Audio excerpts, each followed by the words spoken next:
गुरुर्ब्रह्मा गुरुर्विष्णू गुरुर्देव महेश्वरा सद्गुरु साक्षात परब्रह्म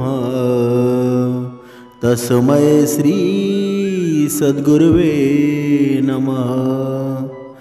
जय जय रघुवीर समर्थ श्रीराम समर्थ। सद्गुरु चरणांना नतमस्तक होऊन आपण या सुंदर सकाळच्या वातावरणामध्ये या निरूपणास सुरुवात करूया। मायबाप सज्जनांचं स्वागत आहे। समर्थांनी सांगितलेलं आहे, आजवर या ब्रह्मांडामध्ये जो या पृथ्वी तलावर जन्म घेतो त्याला मृत्यूला देखील सामोरे जावं लागतं। म्हणजेच हा मनुष्यासाठी, प्रत्येक जीवासाठी मृत्यू हा अटळच आहे ना। पण तरीसुद्धा जो पुण्यकर्म करतो तो त्याला प्रत्यक्ष त्याला स्वतः भगवंत घ्यायला येतो आणि त्याची जागा आहे ना ती भगवंताजवळच असते। पण जो पापकर्म करतो, जो वाईट कर्म करतो त्याला वेगवेगळ्या या योन्यांमध्ये फिरायला लागतं आणि त्याच्यातलीच एक कुत्र्याची योनी असते आणि ह्या कुत्र्याचा जन्म कोणत्या मनुष्याला मिळतो ना, कोणते पापकर्म केल्यामुळं मनुष्याला कुत्र्याचा जन्म मिळत असतो ते आज आपण या निरूपणामध्ये पाहणार आहोत। इथे समर्थांनी दासबोधामध्ये सुंदर वर्णन केलेलं आहे। निकाम बुद्धीची या भजना त्रैलोकी नाही तुळना, सामर्थ्य विण घडेना निकाम भजन। म्हणजे काय? म्हणजे निष्काम बुद्धीने केलेल्या भजनाची त्रैलोक्यामध्ये कशीही तुलना होऊ शकत नाही। पण योग्यतेशिवाय निष्काम भजन घडतच नाही ना। कधी कधी आपण काय करतो बरं, जेव्हा आपण कीर्तनाला जातो, जेव्हा आपण एखाद्या सत्संगाला जातो, एखाद्या श्रवणाला जातो, एखाद्या निरूपणाला जातो, तेव्हा आपण मात्र ते श्रवण करण्याऐवजी झोपूनच जातो। पण ते झोपून जाणंसुद्धा पापकर्मच आहे ना। आपल्याला वाटत असतं की आपल्या हातून सेवा घडत आहे, पण जर भगवंताच्या कार्यामध्ये जर आपण झोपी गेलो तर ते नामस्मरण आपल्या हृदयापर्यंत पोचेल का? म्हणून जरी आपण भगवंताचं कुठे कार्य चालू असेल, कीर्तन चालू असेल, निरूपण चालू असेल तर ते चांगल्या मार्गानं श्रवण करावं। जी आपली इंद्रिय आहेत ना ती सर्व चालू ठेवायला हवी, पण आपण तसं करतो का? कधीच करत नाही। म्हणून आपल्याला या 84 योनीमध्ये फिरावं लागतं आणि मग आपली अवस्था अधोगतीलाच जाते ना। समर्थ रामदास स्वामींनी इथे सुंदर वर्णन केलेलं आहे। मनुष्य नक्कीच भक्ती करत असतो आणि भक्तीमध्ये एक 2 प्रकारच्या अवस्था असतात। एक फळाची अपेक्षा असते आणि एक भगवंताची अपेक्षा असते। म्हणजे काय? म्हणजे मनुष्य असतो ना, भक्ती मार्गामध्ये येतो, भगवंताला साकडे सुद्धा घालतो, त्याला फळप्राप्ती सुद्धा होते। पण जेव्हा फळप्राप्ती होते ना तेव्हा फळप्राप्ती झाल्यानंतर भगवंताकडे भेटण्याची इच्छा त्याची कमी होते, कारण त्याच्या मनामध्ये त्याने ठरवलेलं असतं ना ते त्याच्या घडत असतं। पण समर्थांनी सांगितलेलं आहे, भगवंताप्रती श्रद्धा जेव्हा आपली कमी होते ना तेव्हा भगवंताची प्राप्ती मनुष्याला कधीच होत नाही। फळप्राप्ती तर प्रत्येकाला होत असते, पण फळप्राप्ती झाल्यानंतर भगवंताची सेवा कमी होऊ देऊ नका, ती अजून वाढवा। समर्थांनी वर्णनसुद्धा केलेलं आहे ना। कामनेने फळ घडे, निकाम भजने भगवंत जोडे, फळ भगवंता कोणीकडे महदांतर। म्हणजे काय? म्हणजे सकाम भजनाने इच्छित फळाची प्राप्ती नक्कीच होत असते, पण निष्काम भजनानं प्रत्यक्ष भगवंताची प्राप्ती होते। म्हणजे क्षुल्लक फळप्राप्ती आहे ना आणि साक्षात भगवंताची प्राप्ती आहे, यात कुठे मोठा अंतरच आहे ना। मनुष्याला हेच कळत नाही एकीकडे लक्ष्मी असते, एकीकडे परमात्मा म्हणजे नारायण असतो. पण मनुष्य मात्र लक्ष्मीचा वापर करतो. म्हणजे लक्ष्मी जर एखाद्या मनुष्याला जर कोणी सांगितलं ना की तुझ्याकडे 2 पर्याय आहेत, तुला लक्ष्मी हवी आहे की नारायण हवा आहे, तर हा मनुष्य अगोदर यूज कोणाचा करत असतो, कोणाला आपल्या जवळ घेतो बरं? अगोदर त्याला त्याच्या डोळ्यानं दिसते ते लक्ष्मी, पण नारायण मात्र दिसत नाही. आणि अगोदर या इच्छेनय लोभेनय लक्ष्मी घेतो आणि त्याची अधोगतीच होते ना. पण जेव्हा लक्ष्मी सहित जेव्हा नारायण सुद्धा येतो ना, तेव्हा खऱ्या सुखाचा आनंद लाभत असतो. म्हणून म्हणतात ना, लक्ष्मी सहित शोभे नारायण.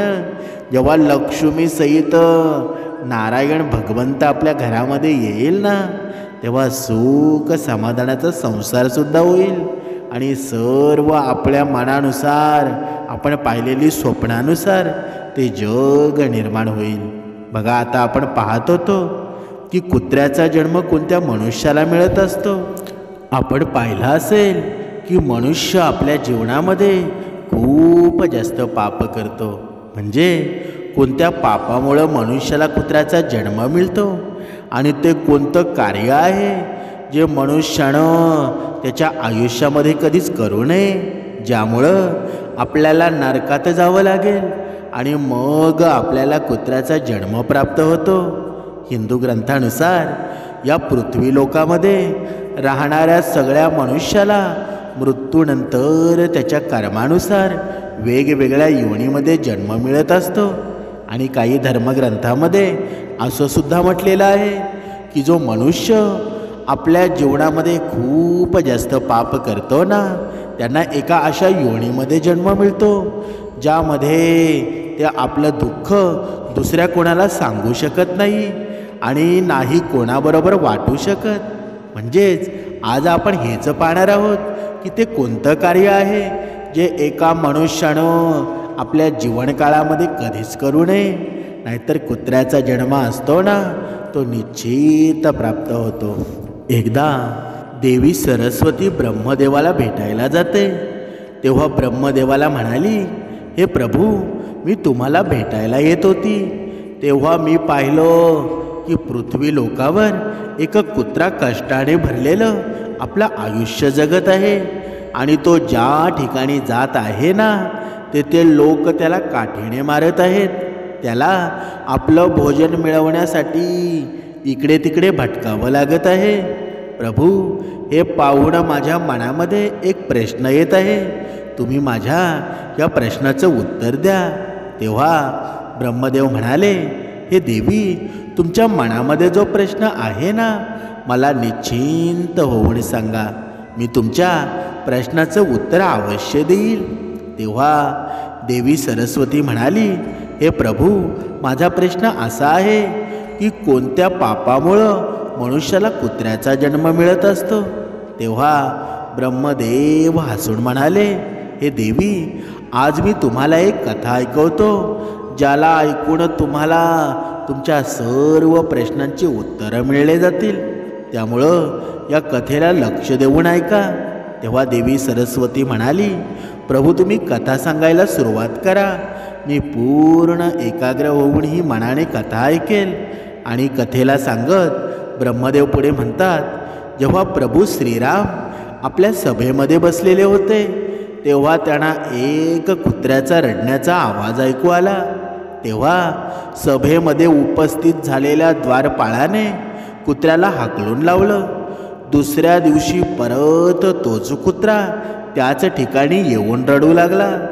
द्वारपाळानं यावेळीसुद्धा कुत्र्याला मारून हाकलून लावलं.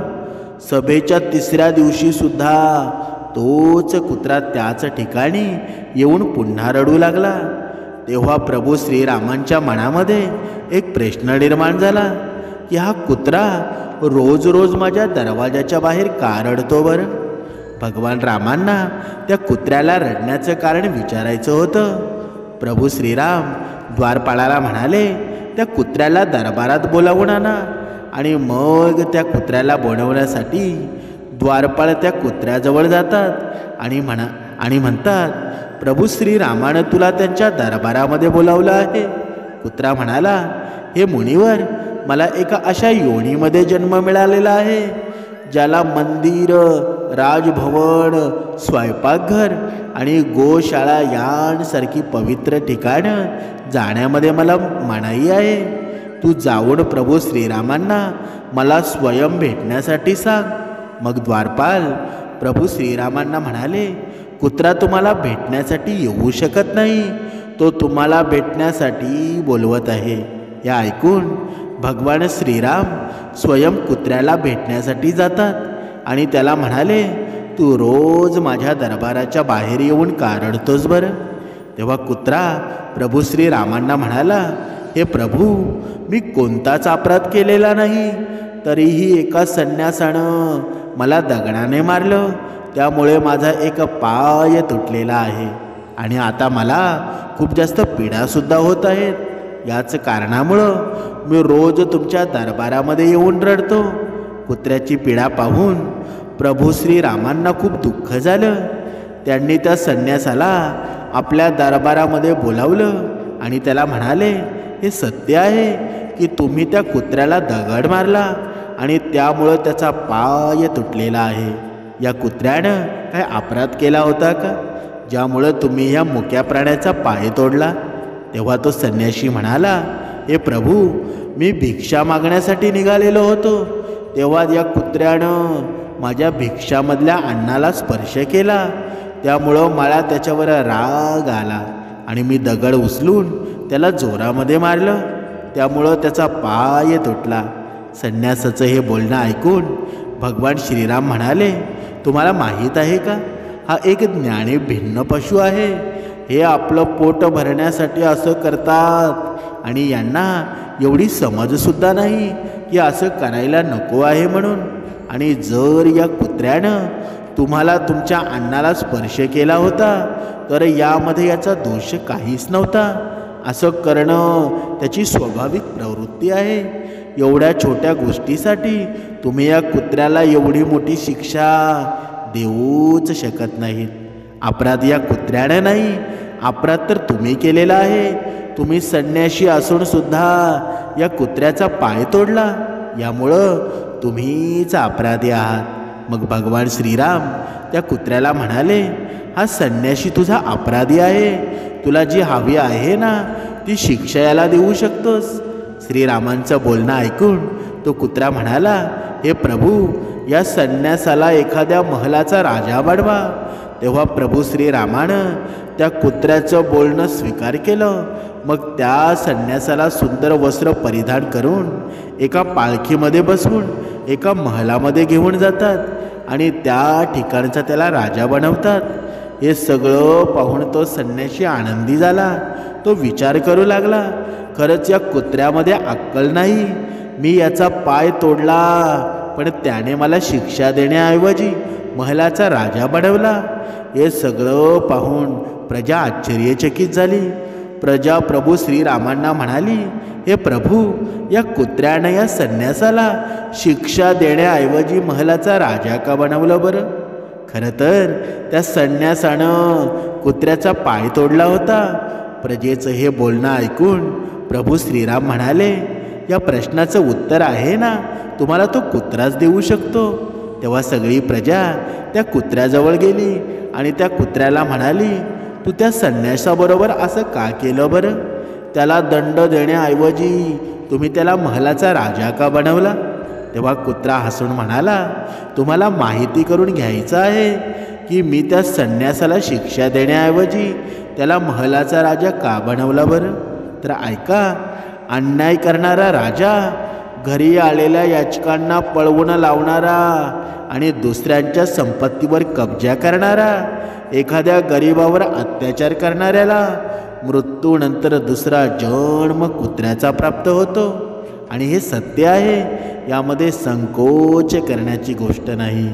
कुत्रा पुढे म्हणाला, मी पण गेल्या जन्मी एक राजा होतो. मी गरीब लोकांना खूप त्रास देत होतो, त्यांच्या कष्टाचं धन घेत होतो.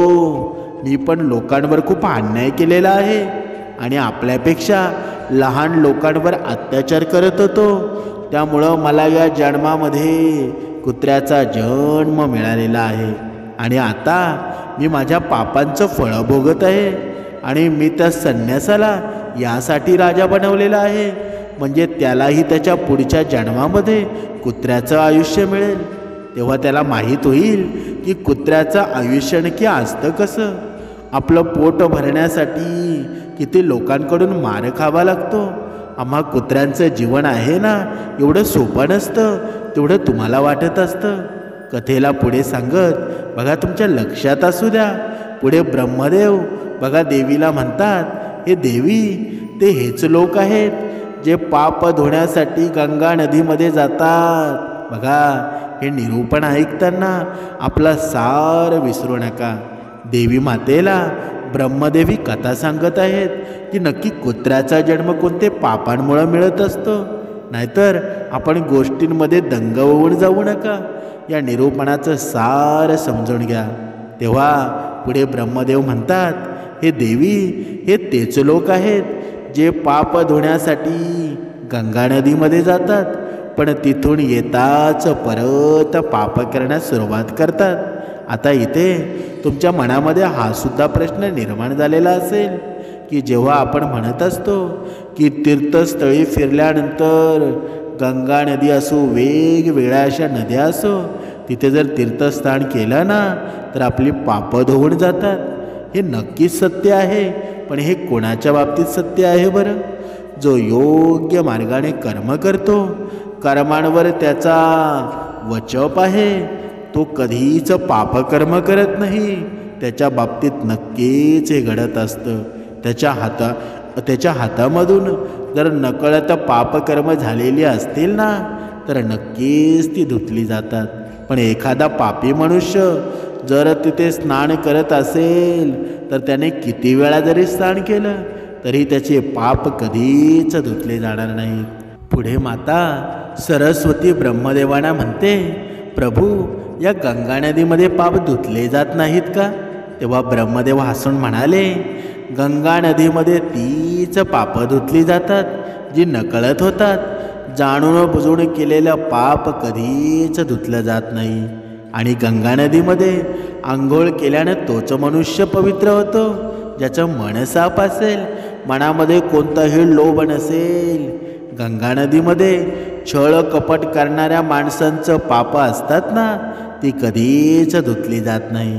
पापी माणसाला त्याच्या कर्माचं फळ अवश्य मिळत असतं. म्हणूनच समर्थांनी सांगितलेलं आहेत ना, प्राणी मात्र, पशु पक्षी, झाडे वेळी आपले नातेवाईकच आहेत ना, आपले जवळचे सखेच आहेत ना. वृक्ष वल्ली आम्हा सोय रे. म्हणजे काय? म्हणजे कोणत्याही प्राण्याला कधी कष्ट देऊ नका. जर एखादा कुत्रा तुमच्या घरासमोर येत असेल, त्याला भाकरी देऊ शकत नसाल ना तर त्याला मारूसुद्धा नका, कारण तोही एक जीवच आहे ना. त्याला पण वेदना होत असतात आणि देव तुमच्या सर्व पापांना बघत असतो. म्हणून लक्षात ठेवा, आयुष्यामध्ये काही चांगलं करता आलं नाही ना तरी चालेल, पण वाईट मात्र कधीच करू नका. कारण जो वाईटाची साथ तरी देत राहतो ना, त्याच्या जीवनात सुद्धा अधोगती निर्माण होत असते. म्हणून आयुष्यामध्ये जर पुढे जायचं असेल ना, भक्ती मार्गामध्ये हे मन रमवायचं असेल तर आपली संगती तपासायला हवी. आपण कोणाच्या संगतीमध्ये आहोत, आपण कशा प्रवृत्तीमध्ये आहोत ना, प्रत्येकाने विचार करायला हवा. कारण या आयुष्यामध्ये नात्यांच्या भल्या मोठ्यांची लिस्ट असते, ती काहीही गरजेची नसते. कोणी मनापासून तुमचा असेल ना तर तेवढी एकच व्यक्ती सगळ्यांपेक्षा भारी असते. पण आपले मित्र किती असतात बरं? आपले मित्र एवढे असतात ना की मित्रांची कधीच कमी नसते. कारण कोणत्याही व्यक्तीला सहानुभूती नाही तर थोडासा आपलेपणा पाहिजेत असतो. पण या दुनियेमध्ये आपलेपणा कधी मिळतो का?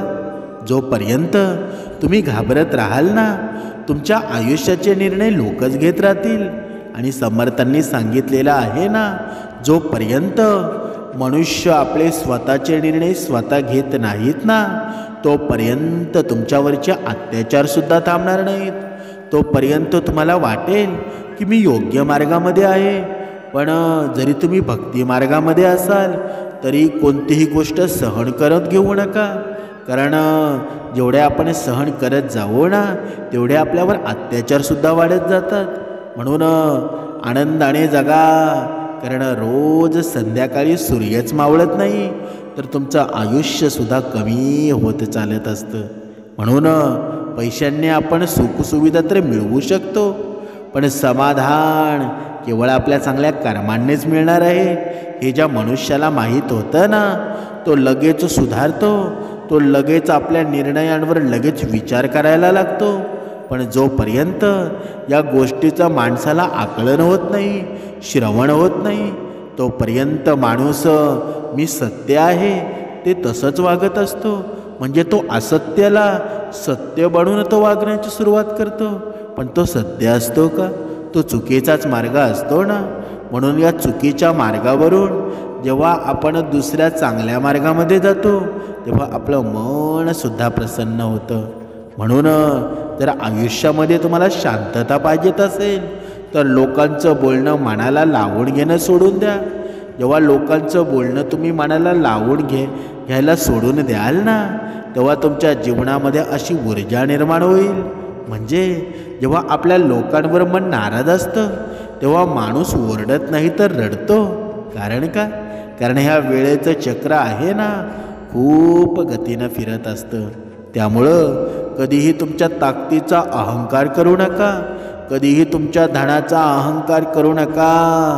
कारण ते धन कधी रसातळाला जाईल ना तुम्हाला कळणारसुद्धा नाही. आणि हा भगवंताचा चमत्कार प्रत्येकाच्या बाबतीमध्ये घडत असतो. बघा आपण अगोदर पाहिलं असेल की मागच्या जन्मीचे कर्म म्हणजे समर्थांनी सांगितलेलंच आहे ना चुकलिया कर्म फेरा पडे. म्हणजे आपले जर मागच्या जन्मीचे काही भोग भोगायचे राहिले असतील ना ते आपण इथे भोगत असू. पण या कलियुगामध्ये तसं नाही. इथे जे काही तुम्ही वाईट कर्म कराल ते भोग तुम्हाला इथेच भोगावे लागणार आहेत. आणि म्हणून जेव्हा आपण दुसऱ्याच्या जीवनामध्ये दुःख देतो ना तेव्हा थोडं घाबरा, थोडं विचार करा की आपण जर दुसऱ्याच्या जीवनामध्ये दुःख देत असू तर येणाऱ्या काळामध्ये ते परत दुःख निर्माण आपल्या जीवनामध्ये होणार आहेत. म्हणून देव जर प्रत्येक ठिकाणी आहे तर मंदिरामध्ये का जायचं बरं? कोणीतरी खूप चांगलं उत्तर दिलं. पुस्तकामध्ये सगळेच लिहिलेलं असतं ना तर मग शाळेत का जायचं बरं? बघा या प्रश्नांची उत्तरं आहेत ना. तुम्ही रोज श्रवण करत नाहीत ना तोपर्यंत तुम्हाला मिळणार नाही. देव नक्कीच आहे, सर्व ठिकाणी आहे.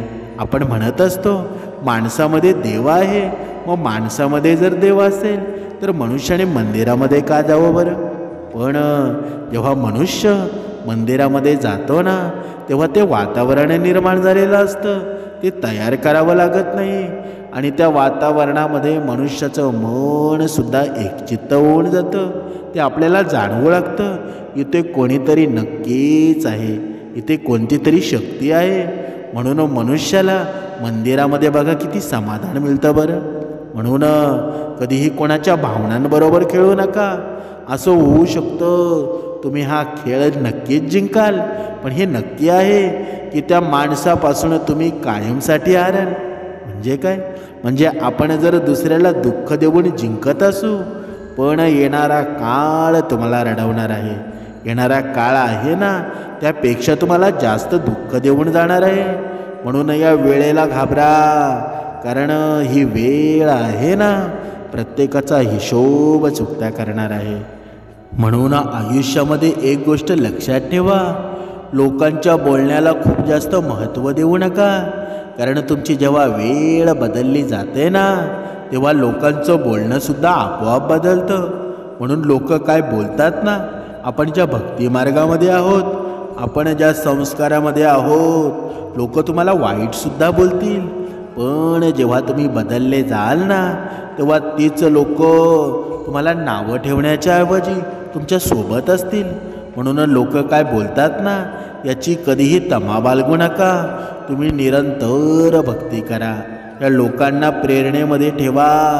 म्हणून तुमची नियत कितीही चांगली असली तरी लोक फक्त देखाव्यावरून तुमची पारख करत असतात.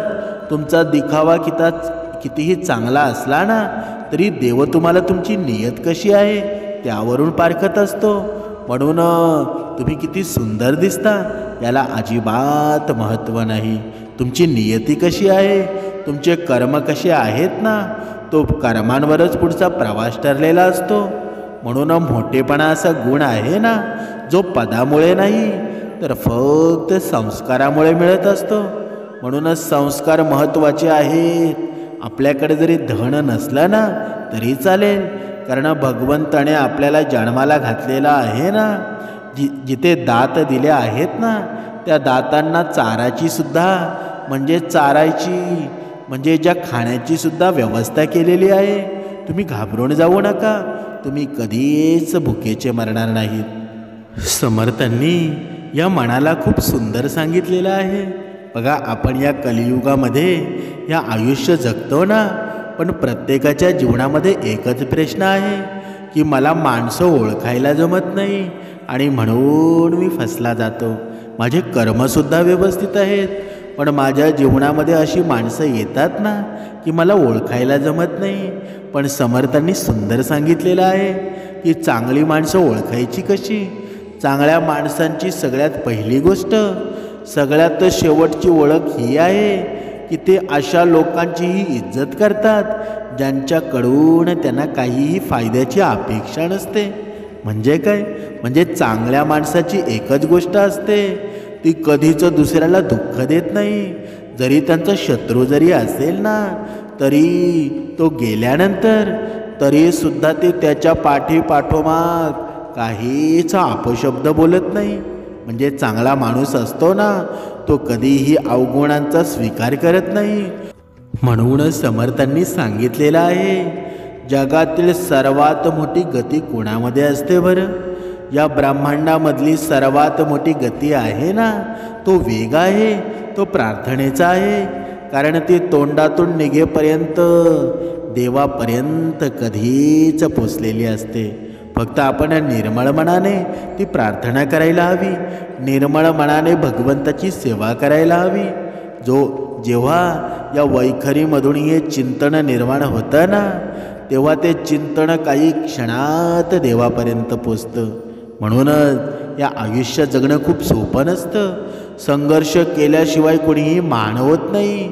जोपर्यंत दगडावर हातोडा पडत नाही ना तोपर्यंत दगडाला सुद्धा देव पण येत नाही. म्हणून निरंतर चिंतन करा, निरंतर परमेश्वराचं नामस्मरण करा.